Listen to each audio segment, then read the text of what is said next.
From Bhartikaya Agriculture Engineering. I am teaching some subjects in BTech Agriculture, and now here is videos of different subjects for you.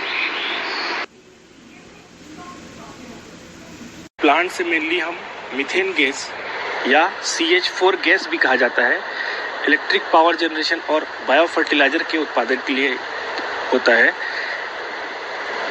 इन तीनों को एक एक करके समझते हैं। पहला है मीथेन गैस, जो कि कुकिंग गैस भी कहा जाता है। इस गैस को हम खाना पकाने के लिए उपयोग में ला सकते हैं। दूसरा होता है इलेक्ट्रिक पावर जनरेशन। इसमें प्लांट से निकला हुआ जो गैस है, जिसको हम मीथेन गैस बोलते हैं, उसे हम बिजली उत्पादन के प्रयोग में ला सकते हैं। अर्थात हम इस गैस से बिजली का उत्पादन कर सकते हैं। तीसरा होता है बायो फर्टिलाइजर, जिसको जैविक उर्वरक, हिंदी में जैव उर्वरक बोलते हैं। यह कृषि कार्य में उपयोग में होता है। इस प्लांट को और विस्तार से हम देखेंगे चित्र और डायग्राम के माध्यम से। यह जो डायग्राम है, यह KVIC खादी विलेज नामक गांव से आविष्कार किया हुआ था, और यह वहाँ इफेक्टिवली बहुत ही अच्छे से कार्य भी किया है। इस प्लांट के द्वारा अच्छे परिणाम निकल के आए हैं, इसलिए इस प्लांट को आधिकारिक माना जाता है। सबसे पहले कंस्ट्रक्शन पार्ट देखते हैं। कंस्ट्रक्शन पार्ट में 3 पार्ट हैं, लेफ्ट पार्ट, सेंटर पार्ट और right part. Left side part में स्लरी टैंक है, जो कि एक लंबे पाइप के द्वारा मिडिल पार्ट के नीचे हिस्से, जिसे डाइजेस्टर कहते हैं, उससे कनेक्टेड है। उसी तरह राइट पार्ट में स्लज या आउटलेट टैंक है। उस टैंक से भी एक पाइप मिडिल पार्ट में डाइजेस्टर से कनेक्टेड है। और तीसरा मिडिल पार्ट या सेंटर पार्ट के नीचे हिस्से को डाइजेस्टर कहते हैं, और अपर पार्ट, ऊपर के हिस्से को गैस कलेक्टर कहते हैं, जो गुंबद के आकार का बना हुआ है। ये थे इसके कंस्ट्रक्शन पार्ट। अब इसके वर्किंग पार्ट देखते हैं, जो कि बहुत ही महत्वपूर्ण है समझने के लिए।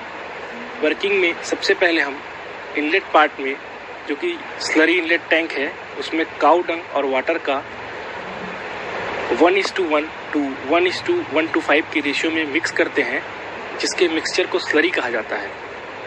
ध्यान दीजिएगा, काऊ डंग और वाटर के मिक्सचर को स्लरी कहा जाता है। इनका रेशियो, जो मिक्सचर का रेशियो जो होता है, 1:1 to 1:1:5 होता है।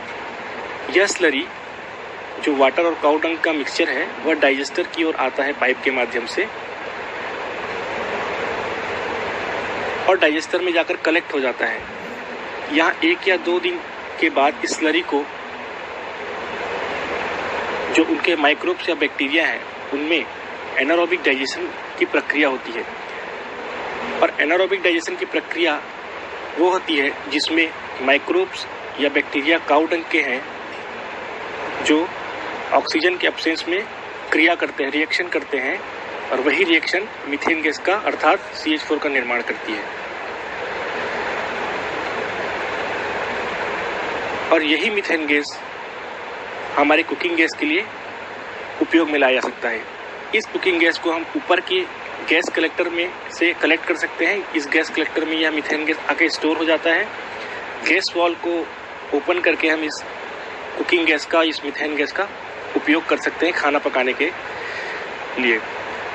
इसके पश्चात जो स्लरी है, जिसका एनारोबिक डाइजेशन हुआ है, वह पार्टीशन वाल के राइट साइड में आने के बाद वह स्लज में कन्वर्ट हो जाता है और स्लज टैंक में स्टोर हो जाता है।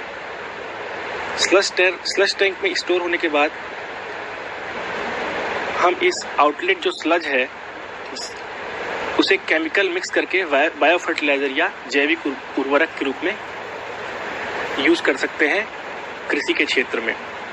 इस प्रकार यह fixed drum type KVIC biogas plant काम करता है। इसके बहुत सारे एडवांटेजेस हैं और डिसएडवांटेजेस हैं, लाभ भी हैं और इसके बहुत सारे डिमेरिट्स भी हैं। लाभ क्या क्या है इसके? पहला जो एडवांटेज है, वो ये कांस्टेंट प्रेशर में वर्क करता है।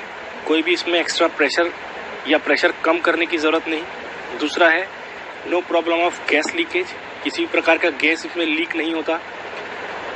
इस टैंक इसका इंस्टॉलेशन इतना सील्ड रहता है, इतना प्रॉपरली इंस्टॉल्ड रहता है कि इससे गैस लीकेज की संभावनाएं बिल्कुल भी नहीं होती। तीसरा है नो डेंजर ऑफ एक्सप्लोजन। इसमें विस्फोटक या एक्सप्लोड होने की कोई भी संभावना नहीं होती। ये इस प्रकार से इसके एडवांटेजेस हैं। इसके डिसएडवांटेजेस हैं, इसकी जो इंस्टॉलेशन की जो कॉस्ट है, it has higher initial cost. इसकी जो इंस्टॉलेशन की जो कॉस्ट है वो बहुत ज़्यादा हाई है। इसको इंस्टॉल करने के लिए स्किल्ड लेबर की आवश्यकता पड़ती है, जो कि प्रॉपरली डायमेंशन मेजरमेंट करने के द्वारा इसको इंस्टॉल करते हैं। दूसरा है requires maintenance of pipes and joints. इसके जो पाइप्स हैं, जॉइंट्स हैं, वॉल्स हैं, उसके प्रॉपरली रूटीन मेंटेनेंस रिक्वायरमेंट होते हैं। अगर प्रॉपर रूटीन मेंटेनेंस नहीं हुआ तो लीकेज की संभावना बन सकती है। और साथ ही साथ इसके जो पार्ट हैं, वो जो डोम है वो लोहे के बने होते हैं, तो उनमें एक पेंटिंग, लोहे की कोटिंग, जिंक की कोटिंग किया जाता है, जो जंग या कोरोजन को बचाते हैं। तो इस प्रकार से ये KVIC गोबर गैस प्लांट बहुत ही